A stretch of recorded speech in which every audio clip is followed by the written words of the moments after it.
ಇನ್ನು ಇರಾನ್ ಸರ್ವೋಚ್ಚ ನಾಯಕ ಖಮೇನಿ ಅಂತ್ಯ ಸಂಸ್ಕಾರಕ್ಕೆ ವಿಚಾರಕ್ಕೆ ಸಂಬಂಧಪಟ್ಟಂತೆ ಮಹಲ್ತಾದ್ನಲ್ಲಿ ಖಮೇನಿ ಅಂತಿಮ ಸಂಸ್ಕಾರ ವಿಳಂಬ ಆಗ್ತಾ ಇದೆ. ನೋಡಿ, ಎಷ್ಟು ದಿನಗಳಿಂದ ಬಾಡಿಯನ್ನ ಯಾವಾಗ ಅಂತ್ಯ ಸಂಸ್ಕಾರ ಮಾಡಬೇಕು ಅಂತ ಹೇಳಿ ನಿರ್ಧಾರ ಮಾಡಿ ಅಷ್ಟು ತಿಂಗಳಿಂದ ಕೂಡ ಅದನ್ನ ಸೆಕ್ಯೂರ್ ಮಾಡ್ಕೊಂಡು ಬರಲಾಗಿತ್ತು. ಬಟ್ ಆದರೂ ಕೂಡ ವಿಳಂಬ ಆಗ್ತಾ ಇದೆ. ಅಂತಿಮ ಯಾತ್ರೆಯಲ್ಲಿ ಲಕ್ಷಾಂತರ ಜನರು ಭಾಗವಹಿಸಿದ್ದಾರೆ. ನಜಾಫ್ ಕರ್ಬಲ್ಲಾದಲ್ಲಿ ಭಾರಿ ಜನಸ್ತೋಮ ಜಮಾವಣೆ ಆಗಿದೆ. ಇರಾಕ್ನಲ್ಲಿ 40 ಲಕ್ಷಕ್ಕೂ ಹೆಚ್ಚು ಜನ ಭಾಗವಹಿಸುವಂತಹ ಸಾಧ್ಯತೆ ಇದೆ. ಇರಾಕ್ನಲ್ಲಿ 40 ಲಕ್ಷಕ್ಕೂ ಹೆಚ್ಚು ಜನ ಜಮಾವಣೆ ಆಗುವಂತಹ ಸಾಧ್ಯತೆ ಇದೆ. ಖಮೇನಿನ ಅಂತ್ಯ ಸಂಸ್ಕಾರ ಮಾಡಬೇಕು. ಒಂದು ಕಡೆ ಬ್ರೇಕ್ ಬಿದ್ದಿತ್ತು ಅಮೆರಿಕ ಮತ್ತು ಇರಾನ್ ನಡುವಿನ ಯುದ್ಧಕ್ಕೆ. ಬಟ್ ಆದರೆ ಈಗ ಖಮೇನಿ ಅಂತ್ಯ ಸಂಸ್ಕಾರ ನಡೀತಿರುವಂತಹ ಸಂದರ್ಭದಲ್ಲೇ ಅಂತ್ಯ ಸಂಸ್ಕಾರವನ್ನು ಮಾಡಬೇಕು ಅನ್ನುವಂತಹ ಸಂದರ್ಭದಲ್ಲಿ ಮತ್ತೆ ಯುದ್ಧದ ಛಾಯೆ ಕಂಡು ಬರ್ತಾ ಇದೆ. ಎಲ್ಲೋ ಒಂದು ಕಡೆ ನಿಟ್ಟುಸಿರನ್ನ ಬಿಟ್ಟಿದ್ರು ಅಕ್ಕಪಕ್ಕದ ರಾಷ್ಟ್ರಗಳು, ಇನ್ಕ್ಲೂಡಿಂಗ್ ಭಾರತ. ಯಾಕಂದ್ರೆ ಬೇರೆ ಬೇರೆ ರಾಷ್ಟ್ರಗಳ ಮೇಲೆ ಯಾವ ರೀತಿಯಾದಂತಹ ಪರಿಣಾಮ ಇದು ಉಂಟಾಗ್ತಿದೆ ನಾವು ಗಮನಿಸ್ತಿದ್ದೀವಿ. ಭಾರತದ ಮೇಲೂ ಅಷ್ಟೇ. ಡೀಸೆಲ್, ಪೆಟ್ರೋಲ್ ಬೆಲೆ ಹೆಚ್ಚಾಯಿತು, ಗ್ಯಾಸ್ನ ಬೆಲೆ ಹೆಚ್ಚಾಯಿತು.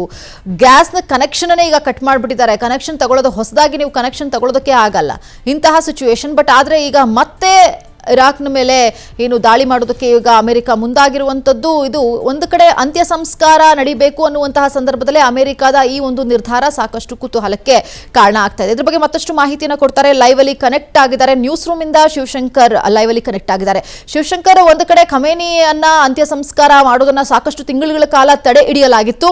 ಬಟ್ ಈಗ ಅದಕ್ಕೆ ಮುಹೂರ್ತ ಕೂಡಿ ಬಂದಿದೆ. ಬಟ್ ಆದ್ರೆ ಅಮೆರಿಕ ಮತ್ತು ಇರಾನ್ ನಡುವೆ ಇರುವಂತಹ ಈ ವೈಮನಸ್ಸು ಸದ್ಯಕ್ಕಂತೂ ಸ್ಟಾಪ್ ಆಗೋ ತರ ಕಾಣಿಸ್ತಾ ಇಲ್ಲ. ಅಂತ್ಯ ಸಂಸ್ಕಾರ ವಿಚಾರಕ್ಕೆ ಸಂಬಂಧಪಟ್ಟಂತೆ ಏನ್ ಡೀಟೇಲ್ಸ್ ಸಿಗಬಹುದು? ಮಾನಸ, ಫೆಬ್ರವರಿ 28, 2026 ಅಂದ್ರೆ ಎಕ್ಸಾಕ್ಟ್ಲಿ 4 ತಿಂಗಳು 11 ದಿನಗಳ ಹಿಂದೆ ಇರಾನ್ನ ಸರ್ವೋಚ್ಚ ನಾಯಕ ಆಯತ್ ಉಲ್ಲಾ ಅಲ್ ಖಮೇನಿಯ ಭೀಕರ ಹತ್ಯೆಯಾಗುತ್ತೆ. ಅಮೆರಿಕ ಮತ್ತು ಇಸ್ರೇಲ್ ಜಂಟಿ ಕಾರ್ಯಾಚರಣೆಯಲ್ಲಿ ಆಯತ್ ಉಲ್ಲಾ ಅಲ್ ಖಮೇನಿ ಅವರು ತಮ್ಮ ಪ್ರಾಣವನ್ನು ಕಳ್ಕೊಳ್ತಾರೆ. ಆಗ ಅವರ ವಯಸ್ಸು 86 ವರ್ಷ ಆಗಿತ್ತು. ಸೊ ಈಗ ಅವರ ಅಂತ್ಯ ಸಂಸ್ಕಾರಕ್ಕೆ ಕಾಲ ಕೂಡು ಬಂದಿದೆ.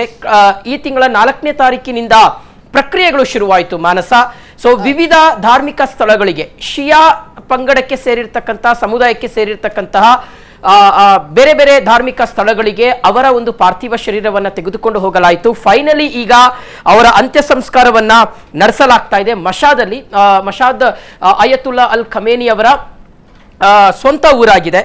ಅವರು ಹುಟ್ಟಿರ್ತಕ್ಕಂಥ ಸ್ಥಳ. ಅಲ್ಲಿರ್ತಕ್ಕಂತಹ ಇಮಾಮ್ ರೇಜಾ ಶ್ರೈನ್ನಲ್ಲಿ ಅವರ ಅಂತಿಮ ವಿಧಿವಿಧಾನಗಳನ್ನು ನಡೆಸಲಿಕ್ಕೆ ತೀರ್ಮಾನವನ್ನು ಮಾಡಲಾಗಿದೆ. ಸುಮಾರು ಒಂದು 6 ದಿನಗಳಿಂದ ಏನೊಂದು ಪ್ರಕ್ರಿಯೆ ನಡೀತಾ ಇತ್ತು. ಆ ಒಂದು ಪ್ರಕ್ರಿಯೆ ಇವತ್ತು ಅಂತಿಮ ಘಟ್ಟಕ್ಕೆ ಬಂದಿರತಕ್ಕಂಥದ್ದು. ಲಕ್ಷಾಂತರ ಸಂಖ್ಯೆಯಲ್ಲಿ ಅವರ ಅಭಿಮಾನಿಗಳು, ಧಾರ್ಮಿಕ ಮುಖಂಡರು ಮತ್ತು ಇರಾನ್ನ ಪ್ರಮುಖ ನಾಯಕರುಗಳು ಈ ಒಂದು ಅಂತಿಮ ಯಾತ್ರೆಯಲ್ಲಿ, ಅಂತಿಮ ಕ್ಷಣದಲ್ಲಿ ಭಾಗಿಯಾಗ್ತಾ ಇದ್ದಾರೆ. ಇನ್ನು ಬಹಳ ತುಂಬು ಮನಸ್ಸಿನಿಂದಲೇ ಅವರನ್ನ ಬೀಳ್ಕೊಡ್ತಾ ಇದ್ದಾರೆ. ಯಾಕೆಂದ್ರೆ ನಮ್ಗೆಲ್ರಿಗೂ ಸಹ ಗೊತ್ತಿದೆ, ಆಯತ್ ಉಲ್ಲಾ ಅಲ್ ಖಮೇನಿ ಅವರು 40 ವರ್ಷಗಳ ಕಾಲ ಇರಾನ್ನಲ್ಲಿ ತಮ್ಮ ಒಂದು ಅಧಿಪತ್ಯವನ್ನ ಸ್ಥಾಪನೆ ಮಾಡಿದಂಥವರು. ಆದರೆ ಅಂತಿಮವಾಗಿ ಇರಾನ್ ಮತ್ತು ಇಸ್ರೇಲ್ನ ಜಂಟಿ ಕಾರ್ಯಾಚರಣೆಯಲ್ಲಿ ಅವರು ಉಸಿರು ಚೆಲ್ಲಬೇಕಾದಂತ ಒಂದು ಪರಿಸ್ಥಿತಿ ನಿರ್ಮಾಣ ಆಗುತ್ತೆ. ಆದ್ರೆ ಈ ಒಂದು ಅಂತ್ಯ ಸಂಸ್ಕಾರದಲ್ಲಿ ಅವರ ಸ್ವಂತ ಮಗ, 2ನೇ ಮಗ ಮತ್ತು ಈಗಿರ್ತಕ್ಕಂತಹ ಇರಾನ್ನ ಪರಮೋಚ್ಚ ನಾಯಕ ಮೊಜ್ತಬಾ ಖಮೇನಿ ಅವರು ಬರ್ತಾ ಇಲ್ಲ. ಅವರು ಆಬ್ಸೆಂಟ್ ಆಗಿದ್ದಾರೆ, ಎಲ್ಲೂ ಸಹ ಕಾಣಿಸ್ಕೊಳ್ತಾ ಇಲ್ಲ. ಅದನ್ನ ಇರಾನ್ ಸಹ ಖಾತ್ರಿಪಡಿಸಿರ್ತಕ್ಕಂಥದ್ದು. ಯಾಕೆಂದ್ರೆ ಒಂದು ಭದ್ರತೆಯ ದೃಷ್ಟಿಕೋನದಿಂದ ಅವರು ಬರೋದಿಲ್ಲ ಅನ್ನುವಂಥದ್ದು. ಮಗದೊಂದು ಕಡೆ ಜಾಗತಿಕ ಮಟ್ಟದಲ್ಲಿ ಒಂದು ಹೊಸ ಚರ್ಚೆಯನ್ನ ಏನು ಹುಟ್ಟುಹಾಕಿದೆ ಅಂದ್ರೆ, ಮೊಜ್ತಬಾ ಖಮೇನಿ ಅವರು ನಿಜಕ್ಕೂ ಸಹ ಜೀದಾರ ಅಥವಾ ಅಮೆರಿಕ ನಡೆಸಿದಂತ ದಾಳಿಯಲ್ಲಿ ಆಗ್ಲೇ ಅವರು ತಮ್ಮ ಪ್ರಾಣವನ್ನ ಚೆಲ್ಬಿಟ್ಟಿದಾರ ಅಂತ. ಸೊ ಹಾಗಾಗಿ ಇವತ್ತು ನಡೀತಾ ಇರ್ತಕ್ಕಂಥ ಈ ಒಂದು ಅಂತ್ಯ ಸಂಸ್ಕಾರ ಅಂತಿಮ ಘಟ್ಟಕ್ಕೆ ಬಂದಿದೆ. ಲಕ್ಷಾಂತರ ಸಂಖ್ಯೆಯಲ್ಲಿ ಜನರು